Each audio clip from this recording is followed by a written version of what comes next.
Floods, strikes, and girly men. Hurricane Helene hit the southeast of the U.S. And the just insane part of where these deaths are happening to me is it's happening in the Blue Ridge Mountains. This giant port strike that just started the other day. I just cannot get behind holding America hostage that's just so un-American. And it's like slap in the face to all your countrymen. The only way this changes where you don't have men competing in women's sports is if women don't stand for it anymore. Hello, and welcome to the Pop Culture Contrarian podcast with Thomas, Sterling, and Andrew. Hello. Hey, everybody. Our topic today is floods, strikes, and girly men.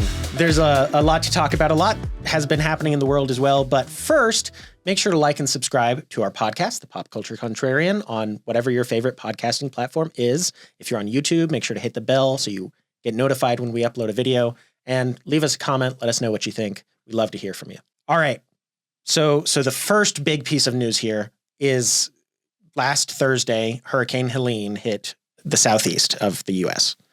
And it's already become the second most deadly hurricane in the past century. Yep. Or this century so far, I guess. I don't know if it's the past 100 years. Yeah, what we know of, it could become the worst. It could become the worst because what we know so far is about 200 people dead, which is, or more, I think. Last Thursday, today's October 3rd for those who are watching a week after. Right. And the just insane part of where these deaths are happening to me is it's happening in the Blue Ridge Mountains. Mm-hmm. Totally unexpected. Right. In North Carolina and East Tennessee. And it's devastating. It's horrible. And we've all been watching it happen and wanting to help. But you can't just drive up there because all the roads are washed out. Yeah. You know, Asheville, they say, is basically cut off from the world. Yeah. Much of the communities, the roads are just gone. Yeah. It's crazy. It's apocalyptic. Well, the images of the before and after for Chimney Rock. Oh, I know. It's insane. I mean, the after they're taking videos and you think, oh, it's just people walking along a riverbed, and they're like, this was downtown. Yeah. And that's literally what it looks. It looks like a riverbed, and before there was a road, there were buildings on either side. Yeah, I've been to Chimney Rock. I was up there for a portion of my honeymoon. Wow. really? Mm-hmm. I mean, it's a beautiful area. I love going there, but right now they're just devastated by this. Yeah, I mean, it's got to be interesting because this is what it throws everybody back into an era pre-internet, really pre-electricity, honestly, that are caught up in this because, first of all, it's one thing when power lines go down. It's another thing entirely when, like, buildings are gone. Yeah. And there's no power and you can't get around. You know, one of the big challenges, anytime a hurricane hits, one of the biggest things, or a storm, one of the biggest things, though, is just fuel. Yeah. Mm-hmm. People trying to be able to get around and vehicles now with roads washed out and people are stuck. Do you know about this? Because my question about the fuel, why they're running out of fuel, is I think typically fuel lines are buried under the ground. So I'm guessing some of these bridges that were washed out had the fuel lines on them or something like that. No, I think it depends on fuel lines. It depends on where the access for the fuel is. So these underground pipelines will run to stations, not like gas stations, but depot stations. Transfer stations. Transfer stations. And then the trucks take it and they move it around the country to the different spots where the gas stations are. Okay.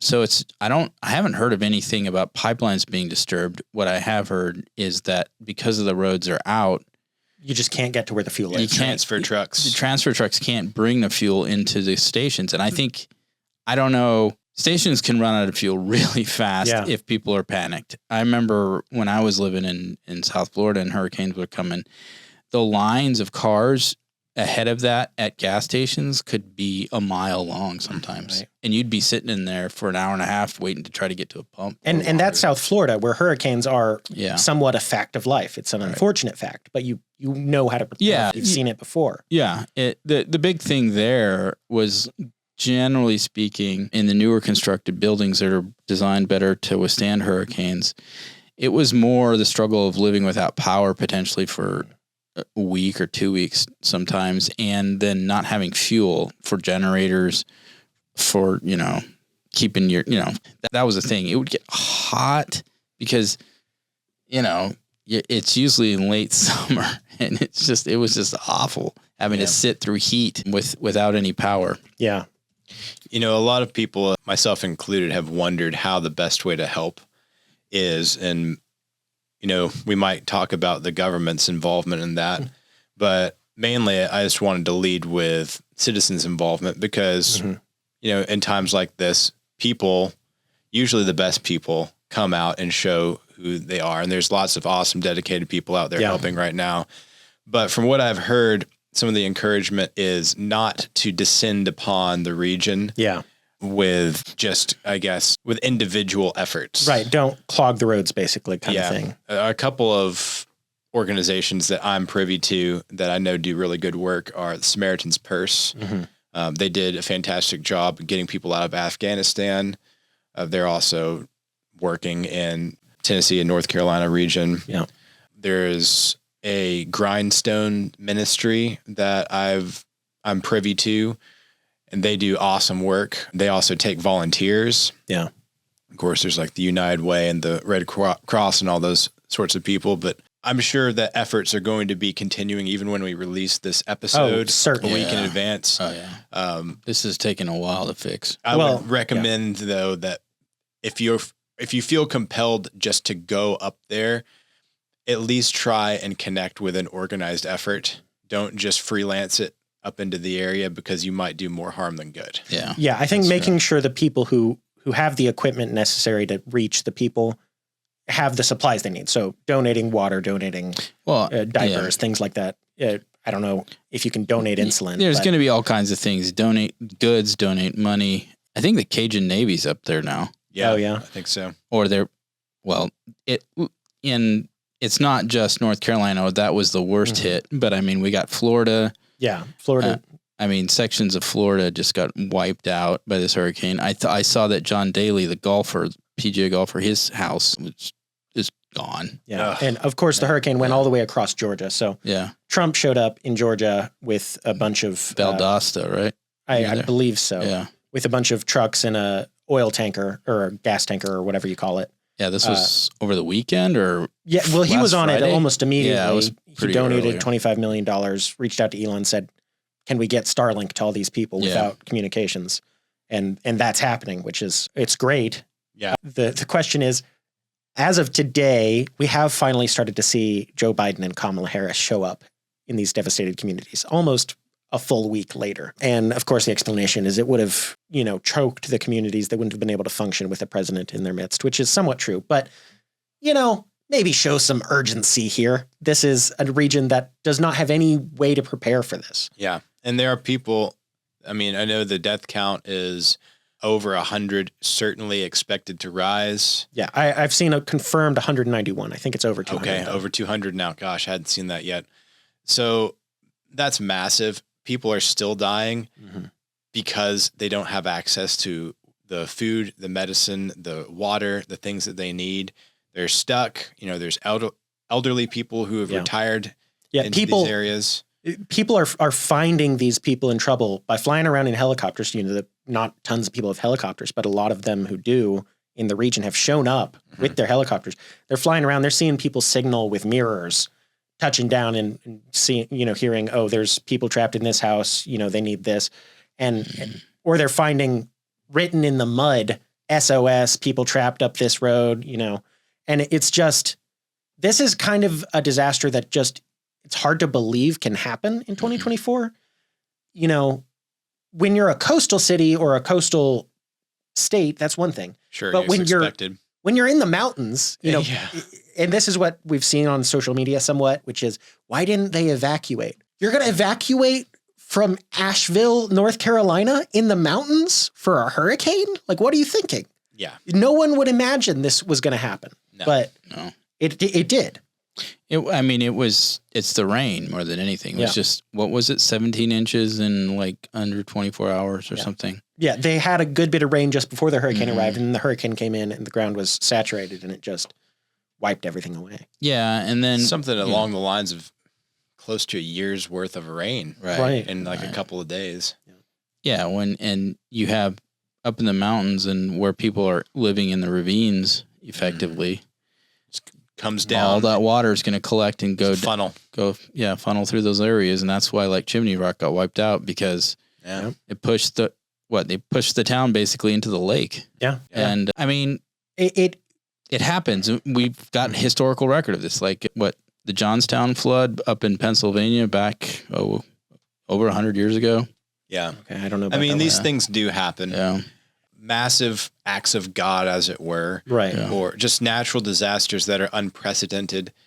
They do happen. They do happen. And I know there's a lot of speculation or outright just blame on climate change. Yeah. And who knows? There's so much that we don't understand about the world and how it works. Well, you can say who knows, but we can be pretty sure. Hurricanes were happening 100 years ago. They're going to be happening 100 years from now. They were happening 1,000 years ago. Sometimes the hurricane's going to take this path. It was unexpected. Mm-hmm. I don't think you can reasonably blame climate change unless you're the kind of person who blames climate change for everything. Yeah, it doesn't. I mean, that's a worthless thing to raise because you can't do anything about it. It's the hubris of suggesting that somehow we can completely change our energy-based systems in our modern era almost overnight, and it's somehow going to impact the global climate. It's just lunacy. It's lunacy. Yeah. And yet, unfortunately, events like this are used as excuses for promoting this agenda, and it's sad and it's unfortunate. Yeah. It shouldn't be. It shouldn't be. Just some final notes, and then maybe we can move on to some of our other topics here. It really strikes me that this rebuilding, which I think is I'm a layman, I don't really know anything, but I don't expect these regions will be back up to 100% for the next decade at least. I bet you're right about that. Because if you know the history of how the Appalachian Mountains were settled, it took a long time. Yeah. And it took long, hard effort to get these roads connecting to some of these backwoods hollers. And further, how many of these people had flood insurance? Yeah. I would venture to guess not many. Not many. Yeah. And so they're just gone. Yeah. They're not coming back. Right. How yeah. I mean, has New Orleans fully recovered since Katrina? I don't know what they would say. I've been there. You couldn't tell I was there a few years ago. You couldn't tell there'd been a hurricane a decade before. Yeah. What I mean is not so much the physical structure. I think, most of that's been rebuilt. But what I mean is the population. Has the population, ever really fully recovered? Because how much of that population left for good? Yeah. Yeah, I'm sure you're right. So, I mean, the area in and around, that area of Asheville, North Carolina, Black Mountain, Chimney Rock, everything's a beautiful area. I suspect, and it's a large enough population because Asheville is a large town, that I don't suspect these areas are just going to disappear. I think they will rebuild. People live there because it's a beautiful area to live and they love it. This is a, almost freak once in a generation type of, if that type of an event. So, will there be another massive flood that comes through? Highly unlikely. Lord willing, there won't be. So, but the rebuilding takes time. It takes money. I don't know if y'all know this. There's currently not an interstate connection between Tennessee and North Carolina. Yeah, I-40 was I-40 destroyed. And the other one, I'm terrible with interstate names. I-26. Both of those got washed out. Yeah. So currently you cannot travel via interstate from Tennessee to North Carolina. Maybe God doesn't want crazy. Tennesseans and North Carolinians interacting. Maybe. Didn't Tennessee used to be part of North Carolina way back in the day? Yes, the territory did. Yeah. Although, I guess it was North Carolina, not just Carolina. Oh, could have been, yeah. Tennessee was part of Carolina at one point, certainly. Yeah. Well, all right. This is a terrible disaster. We're praying for them. We hope they will have a speedy recovery when and if they just need manpower. I'm seriously considering if I'm going to be able to get out there, I would like to. Yeah, certainly. There are efforts just connect with a group. There's a bunch of groups operating in the area. Yeah. Well, like we said, there's the immediate need, but this is going to be ongoing for probably years. And so I think, like you mentioned Samaritan's Purse. Samaritan's Purse, from my knowledge, was started by Billy Graham or his outfit, and Billy Graham's home base Black Mountain area. Yeah, Montreat specifically. Montreat, yeah. So where I honeymooned. They're right in the middle of this in Yeah. an interesting way. Yeah. Well, our next topic is not as serious, but it's a little bit of a slap in the face, I think, is this giant port strike that just started the other day.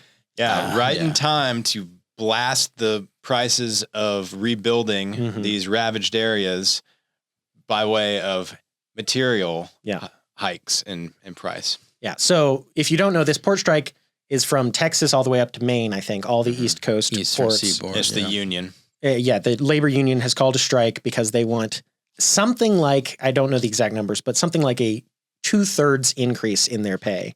Yeah, I've seen numbers. I thought it was somewhere 50%. between. No, they I've seen turned 70%. down a 50% increase. They were offered that and they said no. I've seen 70%. I've seen 77%. Really? I don't know the exact number, but it's a big number. Yeah, that and I think a 6-year embargo on increased automation. Right. So what they're trying to do is stave off the advent of AI and robotics and all that kind of stuff. And if you've seen, I've actually seen quite a few videos from union members talking about this, showing video of a port that is now almost fully automated and saying, this is what we're fighting. And it looks to me like the port's operating really well and efficiently, and no one's in danger of getting hurt from this heavy equipment because there's no people down there. Yeah. Yeah, I mean, I would say you're probably right. I think automation speeds things up, especially because you can run it literally 24/7. You don't have to have, you don't get tired workers. And it's going to drive costs down for everybody. Only caveat, it does present a vulnerability from cyber attack on our port. It's true. It's a good point to make. I think, if it was me, I'm maybe a little bit paranoid, but if it was me and I'm building one of these robots, I would just make it not connect to the internet. Well, I don't know if you can do that and have it automated like you need it. You have to talk to each other. Yeah. I guess so. I feel like there's a way you could do it, but maybe none of us are that smart. Well, I mean, speak for yourself. I mean, the timing of this is interesting. I think obviously it's a pressure campaign in an election year.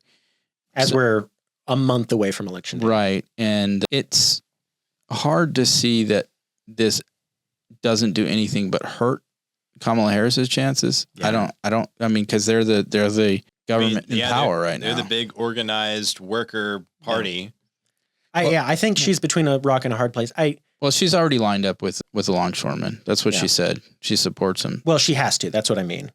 But I think unless she comes in and solves this strike and before this episode airs, I don't think this is going to be good for her. Yeah. Well, it's not going to be good for the country in that, we talked about rebuilding North Carolina and stuff, really. Right. But it's all of us. We're going to start feeling economically, this is would take a big hit to our economy because goods are going to start, scarcity makes prices rise.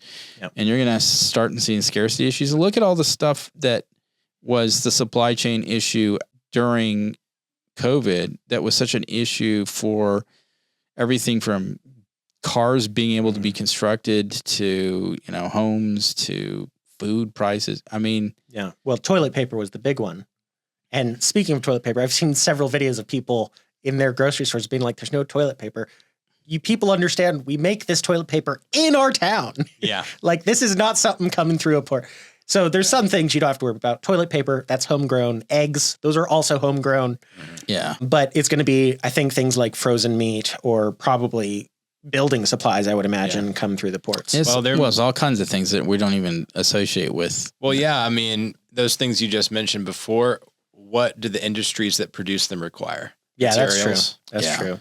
So we don't yet fully understand the impacts that this is going to have on our everyday life. Yeah. Yeah. So that's not great news. Hopefully this strike doesn't end up hurting the economy too much because it really certainly could. Yeah. And everyone's already hurting so bad anyway. Right. And, especially our hearts are going out for those in North Carolina who couldn't really be hurting worse. Certainly. And I just wonder about the outlook of raising that much on the longshoremen. What does that do to the economy? And it also so the strike is hurting the economy. Right. Yeah. But what does it do the cost of the longshoremen to pay for these guys over the next 5 years or so? Is that going to damage the economy? Certainly. What is it? Or something like 50,000 of them or something? 45,000 is the number I saw. Okay. And these longshoremen they're not earning minimum wage currently. They're already earning, certainly the union leader almost earned $1 million last year. So these people, they're not the lowest paid workers, and they're turning down a 50% wage increase. I mean, these guys deserve to get paid what they're worth. But not more than that. I just cannot get behind holding America hostage that's just so un-American. Yeah. It's like slap in the face to all your countrymen. Yeah. That's how I feel. I'm not a big fan of unions. I know there's a lot of people who are fans of unions and think they do good work, and certainly they have in the past, but this just seems greedy to me. That's how it's coming across. Yeah, I don't know. Kick America while she's down. Thanks, guys. Right. Yeah. And sabotage her for the foreseeable future. Yeah, I haven't investigated enough to know if they do deserve a pay raise, if they have been taken advantage of. Was there some type of they throughout COVID, you could say they had to still be on the job and make things work and all. Yeah. I mean, that is what the boss, his speech was all about. That we deserve to get paid for basically dying in the ports. During COVID? That's what he said. Yeah, we still went to work. My work didn't change at all during COVID either, so I want bonus pay too. Yeah. This is a message to the Patriot Post. I demand a 66% increase in pay. Yeah, 77. And Sterling's not with us next time. Yes, this is the Pop Culture Contrarian with Thomas and Andrew. Yeah. All right, so this strike is probably, I don't see any way this can end up being a really good thing.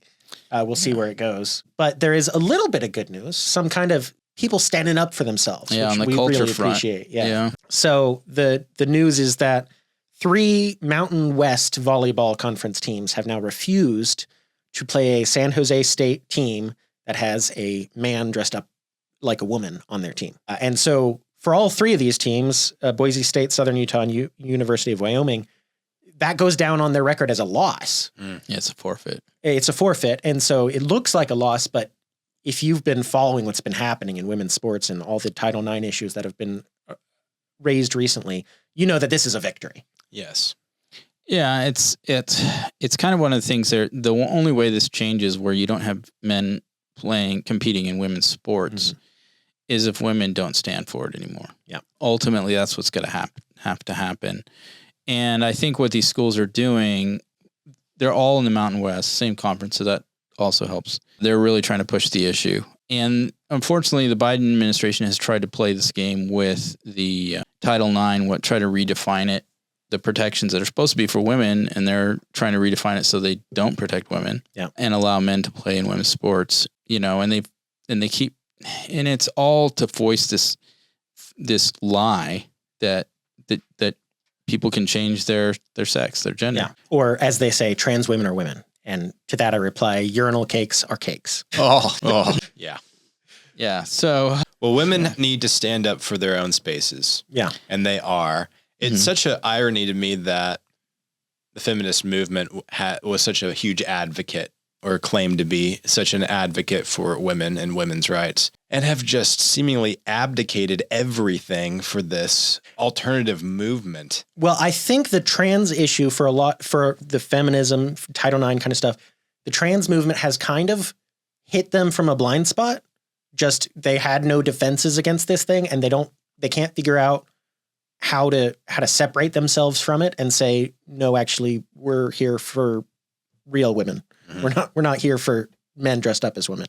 If you're having a tough life and you're a man who feels like you need to dress up like a woman, well, sorry, but you're not the person we're here to look after. Yeah, it doesn't deal with part of this is mental illness. Yeah. How do you deal with that element of it? Part of it is men with nefarious motivations wanting to play games and wanting to take advantage of this generously confusion of the culture and spin it toward their advantage. So that's the girly men of our time. Yeah.